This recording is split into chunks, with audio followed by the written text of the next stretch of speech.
Bienvenue sur cette vidéo un petit peu plus nature, un petit peu plus simple. En fait, je voulais faire cette vidéo parce qu'il y a beaucoup de personnes qui me contactent, soit parce qu'ils ne se sentent pas du tout à l'aise dans le système scolaire actuel, parce qu'ils sont en soif de quelque chose d'autre, soit certaines personnes qui sont dans l'université au niveau philosophique, dans la branche de philosophie en fait, et qui sont très frustrés, ils ont l'impression de traverser un désert complet en philosophie. Et je vais commencer d'abord cette vidéo par parler un petit peu de moi, parce que c'est le sujet que je connais peut-être le mieux, sur le cursus que j'ai vécu et quelles ont été les articulations qu'il y a eu en fait dans mon parcours. Alors moi j'ai fait un bac ES à l'époque, donc c'était j'avais pris économie et sociale en spécialité. J'avais arrêté la physique, j'avais plus de physique, et puis en gros j'avais quelques heures de philo par semaine avec un professeur que je remercierai jamais assez, parce que c'est grâce à lui que je pense j'ai eu cette vocation de philosophe. Mais par contre il n'a pas été présent très souvent, c'est-à-dire qu'il a été présent 2 mois en fait pendant l'année, parce qu'il a été très malade. Et voilà, et en fait il m'a fait découvrir Socrate, parce qu'on a eu le temps que de voir ce début de l'histoire de la philosophie, Socrate. Et Socrate pour moi ça a été une espèce de révélation où je me suis dit mais c'est clairement ce que je cherche depuis le début. C'est clairement ce que j'éprouve depuis le début, à savoir la quête de vérité. J'en ai marre qu'on me mente, j'en ai marre de ne pas comprendre le réel, j'en ai marre qu'on me réponde à des questions alors que j'ai pas forcément, qu'on me donne des réponses alors que j'ai pas forcément la question. Ça c'est la critique que je porte par rapport à la scolarité actuelle, c'est-à-dire qu'on met devant un professeur qui donne des informations, des gens qui n'ont absolument aucune envie d'avoir cette information, parce qu'ils se posent absolument pas la question. Personne ne se pose la question de savoir quel est le rapport du triangle, du côté de l'hypoténuse sur les 2 autres côtés du triangle. Tout le monde s'en fout. Et voilà. Pourtant, il y a un gars qui l'a découvert, ça, Pythagore. Et lui, il se posait réellement la question. Il y avait quelque chose de vrai derrière cette recherche. Voilà. Et en fait, donc moi, j'avais cette inadéquation, je pense, par rapport au système scolaire. Et le moment de la philo a été une espèce d'ouverture, de fenêtre ouverte. Et après, il y a eu un remplaçant qui est arrivé. Et alors là, on a fait du Heidegger, on a fait de ce genre d'auteur, et j'y reviendrai plus tard, mais en fait, qui n'éveille absolument pas les esprits à l'émerveillement philosophique, mais qui ont tendance à le scléroser, à le rabaisser, même à faire de la philosophie une espèce de délire intellectuel. Donc voilà, alors à la suite de cela, moi j'ai commencé à dire que je voulais peut-être faire de la philosophie. Et puis là, j'ai malheureusement pas eu beaucoup de chance, parce que mon professeur principal, à partir de ce moment-là, a décrété que je serais un futur chômeur. Il était professeur d'économie, et il m'a clairement pas du tout encouragé là-dedans, dans cette voie-là. Voilà, donc petit à petit, j'ai un peu laissé ce désir d'être philosophe de côté, et je me dis, ce qui m'intéresse aussi, c'est l'être humain. Et donc je vais peut-être essayer de devenir psychologue. Et à ce moment-là, en fait, on me parle d'une école qui fait à la fois de la psychologie et de la philosophie. Et je me dis, pourquoi pas? Tiens, pourquoi pas faire ce genre de choses? Je vais aux portes ouvertes, vous commencez à connaître ce genre de choses, où on se sent toujours un peu pris en otage. On a l'impression que les écoles veulent à tout prix nous récupérer, parce qu'ils ont besoin de remplir leur rang. Enfin voilà, il n'y a absolument pas de démarche de gratuité là-dedans. Je passe les détails. À la rentrée de cette école, il y a une semaine de rentrée, où là on fait une semaine de philosophie, un peu à plein régime. Et en fait, je passe une semaine à m'émerveiller. Et à me dire, mais c'est pas possible, c'est incroyable. On aborde les questions que je me pose depuis toujours, en fait. Depuis toujours. Et ça, c'est le premier indicateur pour moi qu'il y a quelque chose en nous de philosophique. C'est que on se pose des questions, et on se pose des questions qui sont un peu fondamentales, qui nous font paraître un peu comme décalées par rapport aux autres, mais qui manifestent que on a une soif de quelque chose. Alors ça va dépendre des personnes. Je pense que ce qui est intéressant, c'est de découvrir les questions qui nous animent personnellement. Pour moi, j'étais fasciné par le vivant, par la nature, par ce qui m'entourait, et je voulais comprendre ce que c'était. Et je voulais comprendre l'être humain en particulier, parce que l'être humain fait partie du monde du vivant. Et je voulais savoir ce que c'était qu'un être humain. être capable de le définir, puis être capable aussi d'en voir les aspirations, d'en voir d'en voir tout ça, en fait.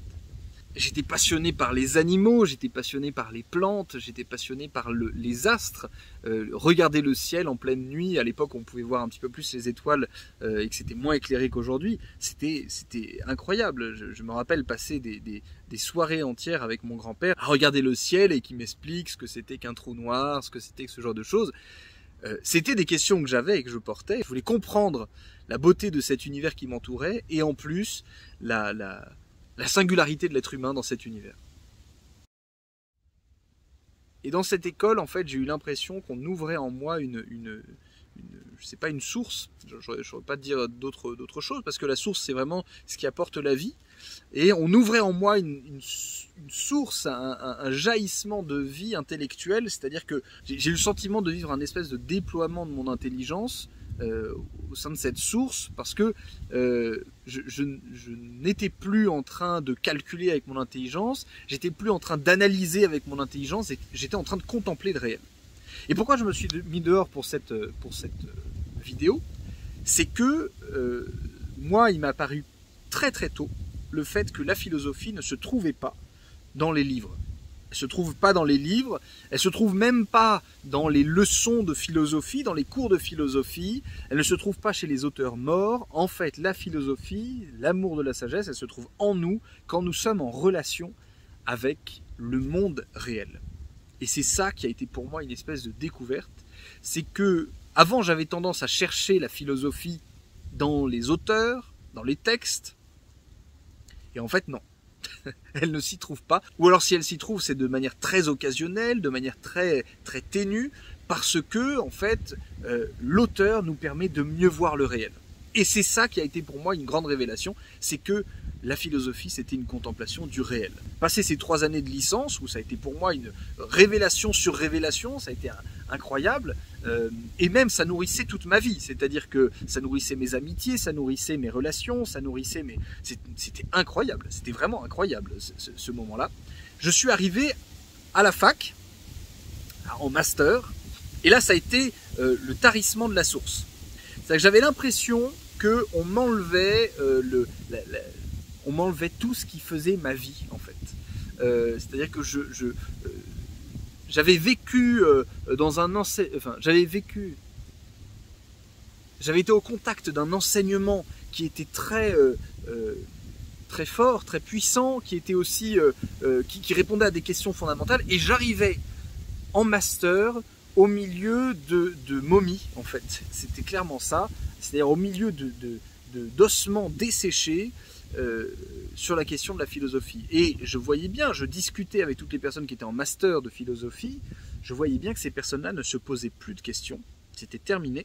Les questions qui se posaient, c'était de savoir si le premier Heidegger était fidèle au second Heidegger, si Aristote avait réellement écrit les métaphysiques, si Spinoza était en contact avec tel ou tel autre auteur, si finalement dans la virgule que l'on observait dans tel texte de philosophie, eh bien on ne pouvait pas voir la quintessence de la reprogrammation linguistique qui pouvait s'opérer entre les auteurs.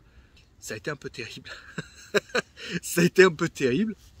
Car j'ai été atteint d'une espèce de déprime progressive et j'ai voulu tout arrêter. J'ai voulu arrêter la philosophie, je me suis dit c'est pas possible, on arrête ce genre de délire. Moi quand j'ai commencé la philosophie c'était pour répondre à des questions, c'était absolument pas des questions sur le réel évidemment, c'était absolument pas pour parler de ce genre de choses. Ces raisonnements pour moi étaient complètement abscons, c'est-à-dire que ça n'avait aucun intérêt, ça n'aidait pas à vivre, à mieux vivre, et c'était dramatiquement éteint. Voilà, il n'y avait aucune lumière en fait. Donc je me suis retrouvé à vouloir tout quitter, à vouloir tout arrêter dans le cursus philosophique. Et donc je réfléchissais à une reconversion en école de commerce ou un truc comme ça, qui m'aurait pas du tout convenu par ailleurs. Et je remercie beaucoup, il y a quelqu'un qui m'a vraiment aidé, qui s'appelle Thierry-Dominique Embrecht, qui m'a beaucoup aidé puisqu'il m'a dit continue, essaye de continuer. Essaye de continuer. Et donc je me suis accroché tant bien que mal, et j'ai commencé à enseigner. Et je me suis rendu compte qu'en enseignant, je me reconnectais à cette source que j'avais en moi, cette source de questionnement. C'est-à-dire que vous ne pouvez pas enseigner quelque chose qui ne vous habite pas. C'est impossible. C'est-à-dire vous ne pouvez enseigner, vous ne pouvez transmettre que quelque chose que vous avez contemplé. Sinon, c'est pas possible. Alors, donc j'ai commencé à enseigner, j'ai continué à enseigner. Et puis il y a eu tout un tas d'expériences au fur et à mesure de ce cursus qui m'ont montré que la source était peut-être tarie dans l'enseignement universitaire que je connaissais, mais en fait l'accès à des auteurs me permettait de savoir creuser. En fait, je me suis rendu compte que les auteurs dont on nous bassine et qui sont morts, et que finalement ils ne me servaient avant que très occasionnellement parce qu'ils me permettaient de voir le réel, en fait je me rendais compte qu'ils me donnaient des outils fondamentaux pour comprendre le réel, pour voir le réel, pour le contempler. Et il y a quelque chose de fondamental pour quelqu'un qui commence la philosophie, qui se met en philosophie, c'est qu'il faut bien qu'il ait conscience que la discipline qu'il travaille, la philosophie, s'il veut devenir philosophe, il ne sert à rien. C'est-à-dire qu'il n'a aucune utilité autre que cet émerveillement et cette contemplation du réel. L'utilité du philosophe, si par exemple on arrive à mieux gouverner la cité parce qu'on fait un peu de philosophie, si on arrive à peut-être aménager le commerce un petit peu mieux parce que en fait il y a des principes philosophiques qui nous viennent, si on arrive à avancer dans la science parce que il y a des principes philosophiques qui nous y aident, en fait c'est très très très occasionnel et surtout c'est complètement accidentel par rapport à la vocation propre de la philosophie. Le philosophe, il doit être consacré. En fait, j'aime bien ce mot-là parce que consacré, il y a une idée de divinité derrière, mais en fait, le philosophe est consacré à la recherche de la vérité, à la recherche de la sagesse et à la recherche de la connaissance. Pourquoi ? Pour contempler. Cette activité de contemplation, elle est très importante. Et je pense qu'en fait, il faudrait qu'on en parle dans une autre vidéo. Pour moi, c'est l'activité fondamentale du philosophe. Et après, quand le philosophe se met à enseigner, quand le philosophe se met à transmettre, etc., c'est pourquoi? C'est parce qu'il a contemplé quelque chose. Si on se met à enseigner des choses qu'on n'a pas contemplées, et là je passe un message à tous les professeurs que j'ai eus, qui m'ont servi des cours sur des choses qu'ils n'avaient pas contemplées, c'est-à-dire qu'ils étaient capables de me parler d'Aristote, mais ils n'avaient pas vu ce qu'Aristote avait vu. Ils étaient capables de me parler de Platon, mais ils ne savaient pas ce qu'avait vu Platon. Ils n'arrivaient pas à suivre Platon. Des gens qui m'ont enseigné Descartes sans avoir vécu ce qu'avait vécu Descartes. Bref, j'ai envie de leur dire, vous êtes bien, c'est très bien, vous m'avez enseigné de la culture philosophique, mais c'était pas ce que je recherchais. Moi, je recherchais de la sagesse. Voilà, alors cette vidéo, c'est la première partie en fait d'une série de vidéos qui vont questionner ce que c'est qu'être un philosophe et comment devenir philosophe. Des moyens comment devenir philosophe. Donc dans un premier temps, vous voyez, quand je vous décris un petit peu ce que j'ai vécu, moi, la chose qui m'apparaît le plus clairement, c'est que il faut chercher en soi la source. Il faut chercher en soi les questions que nous avons et les questions fondamentales, et il ne faut pas les laisser passer. C'est-à-dire que si on n'en a pas, bah tant mieux, on n'en a pas, c'est super. Si on en a, il faut arriver à les établir.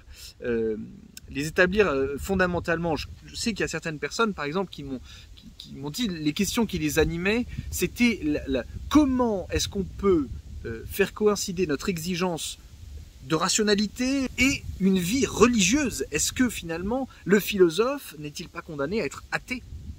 Et ça, c'est une vraie question. C'est une vraie question et elle doit être en nous. Il y a d'autres personnes, ce qui les interroge, c'est la relation. Voilà, comment on peut être ami avec d'autres personnes? Qu'est-ce que c'est que l'amitié? Il y a des personnes, ça va être la question des sciences. Voilà, est-ce que les sciences disent le réel? Certaines personnes, ça va être, comme moi par exemple, ça a été la vie. Qu'est-ce que c'est que la vie? Qu'est-ce que c'est que la vie? Voilà. Le vivant, qu'est-ce que c'est? Qu'est-ce que c'est que ce mystère de la vie? Voilà, donc à toi d'établir un petit peu quelles sont les questions que tu pourrais avoir. Et puis on se donne rendez-vous pour une prochaine vidéo bientôt.